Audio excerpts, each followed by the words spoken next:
Saya hanya ingin mengingatkan satu hadis saja.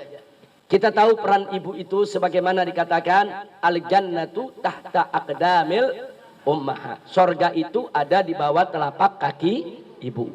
Nah, saya berharap kalau kita membaca hadis ini, Bu, kita harus pahami dari dua sisi.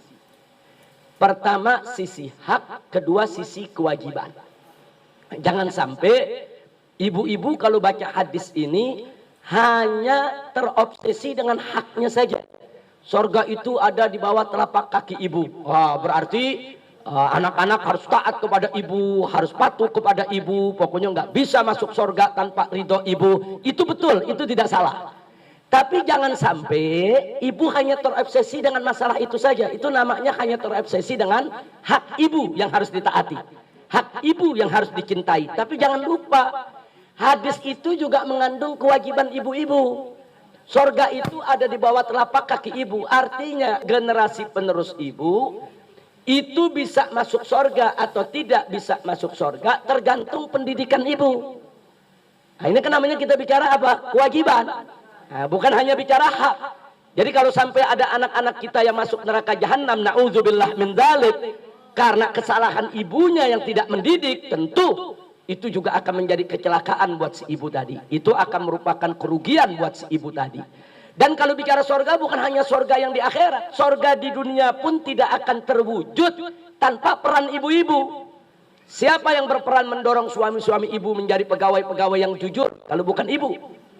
Siapa yang mendorong anak-anak ibu ini untuk menjadi pemimpin-pemimpin yang baik di masa depan kalau bukan ibu? Sebaliknya, berapa banyak laki-laki yang menjadi pegawai akhirnya terpaksa korupsi justru gara-gara dorongan ibu.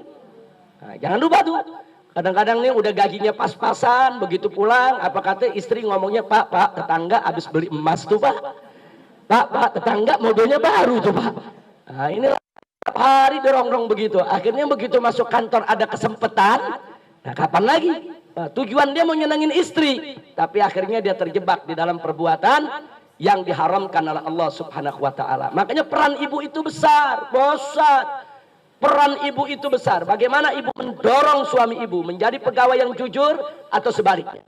Bagaimana ibu mendidik anak-anak ibu menjadi calon pemimpin yang baik atau sebaliknya? Nah, mudah-mudahan dengan bimbingan ibu-ibu yang ada di sini, anak-anak ibu ke depan akan menjadi manusia-manusia sholihin dan sholehat yang akan berguna untuk keluarga, masyarakat, bangsa, dan negara. Dan mudah-mudahan suami-suami ibu juga menjadi pekerja-pekerja keras yang rajin dan jujur, serta nafkah yang didapatkannya berkah. Dan mudah-mudahan keluarga ibu semua senantiasa harmonis, dibukakan segala kemudahan oleh Allah Subhanahu wa taala. Amin.